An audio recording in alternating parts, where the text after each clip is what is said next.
ವಕ್ಫಿನ ರಾದ ವಕ್ಫ್ ಬೋರ್ಡಿನ ಆದಂಥ ಈ ಮುಸ್ಲಿಮರ ಒಂದು ಇದಿದೆಯಲ್ಲ ವಕ್ಫ್ ಅಂತ, ಅದರ ರಾದ ಅಂತ ಏನಿದು?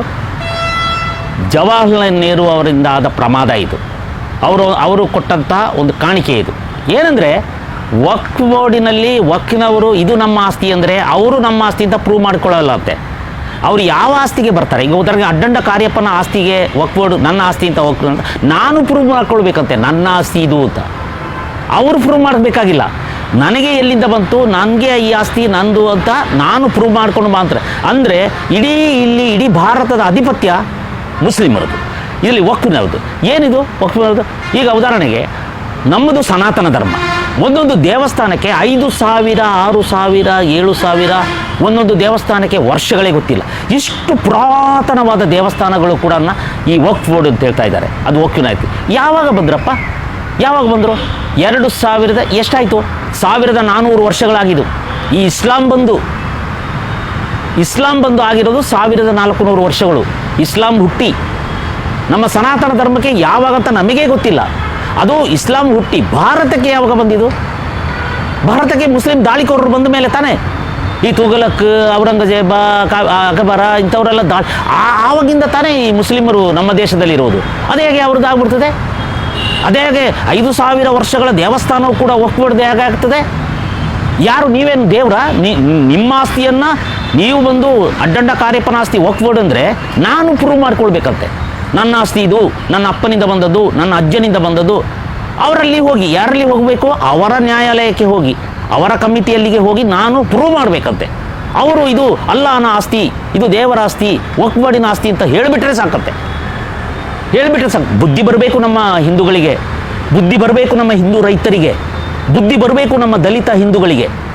ಯಾವಾಗ ಬರೋದಿಲ್ವೋ ಇದು ಮುಂದೊಂದು ದಿನ ಇಸ್ಲಾಂ ರಾಷ್ಟ್ರ ಮಾಡುವ ಹುನ್ನಾರದಲ್ಲಿದೆ. ಈಗ ಬಾಂಗ್ಲಾದೇಶ ಆಗಲೇ ಇಸ್ಲಾಂ ರಾಷ್ಟ್ರ ಘೋಷಣೆ ಮಾಡಲಿಕ್ಕೆ ಸಂಸತ್ತಿನಲ್ಲಿ ನಿರ್ಣಯ ಆಗಿದೆ. ಇಸ್ಲಾಂ ರಾಷ್ಟ್ರ ಅಂತ.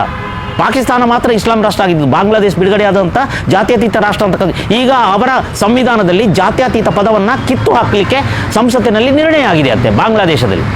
ಅಂದರೆ ಭಾರತವನ್ನೂ ಕೂಡ ಮುಂದೊಂದು ದಿನ ಇಲ್ಲಿರುವ ಸೆಕ್ಯುಲರ್, ಸೋಷಿಯಲಿಸ್ಟ್ ಅಂತೆಲ್ಲ ಇಂದಿರಾ ಗಾಂಧಿ ತುರುಕಿದ್ದಾರಲ್ಲ, ಆ ಶಬ್ದಗಳನ್ನು ತೆಗೆದುಹಾಕಿ ಇದು ಮುಸ್ಲಿಂ ರಾಷ್ಟ್ರ ಆಗುವ ಹುನ್ನಾರ ಏನು?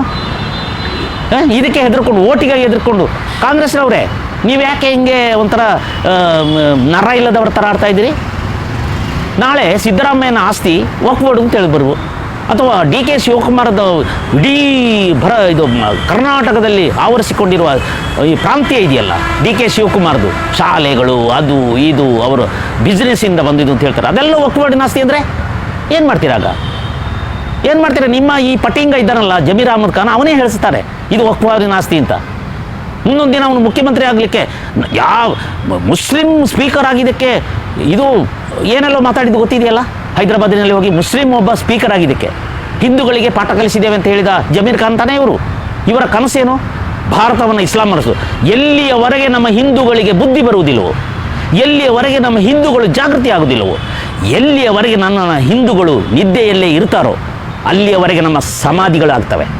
ಸ್ವಲ್ಪ ಇನ್ನಾದರೂ ಜಾಗೃತ ಆಗಿರಿ. ಓಟು ಸಾಯ್ಲಿ ಹಾಕಿದ್ರೆ ಬಾಯಿಗೆ ಮಣ್ಣಾಕಲಿ. ನಿಮ್ಮ ಆಸ್ತಿಯನ್ನು, ನಿಮ್ಮ ಸಂಸ್ಕೃತಿಯನ್ನು, ನಿಮ್ಮ ಇತಿಹಾಸವನ್ನು, ನಿಮ್ಮ ತತ್ವಗಳನ್ನು, ನಿಮ್ಮ ಪರಂಪರೆಯನ್ನು ಉಳಿಸ್ಕೊಳ್ರಿ. ಕೈ ಮುಗಿದು ಕೇಳ್ಕೊಳ್ತೇನೆ, ಉಳಿಸ್ಕೊಳ್ಳಿ ಹಿಂದೂಗಳೇ. ನೀವು ಯಾವುದೋ ಬನ್ನಿಗೆ, ಟೀಗೆ, ಈ ಮುಸ್ಲಿಂ ಅಂಗಡಿಗಳಲ್ಲಿ ಸಿಕ್ಕುವ ಒಂದು ಕಬಾಬ್ಗೆ ನೀವು ಸಾಯ್ಬೇಡಿ. ದಯವಿಟ್ಟು ಪ್ರಾರ್ಥನೆ ಮಾಡಿ ಕೇಳ್ಕೊಳ್ತಾನೆ, ಜಾಗೃತರಾಗಿ. ಹಿಂದೂ ಮೋದಿ ಸರ್ಕಾರ ಬರದೇ ಹೋಗಿದ್ದಾರೆ ನಾವೆಲ್ಲ ಇವತ್ತು ಇಸ್ಲಾಂ ರಾಷ್ಟ್ರದತ್ತ ಹೋಗ್ತಿದ್ವಿ. ಇದು ಖಂಡಿತ. ಜೈ ಭಾರತ ಮಾತೆ. ಇದು ರೈಟ್ ನ್ಯೂಸ್.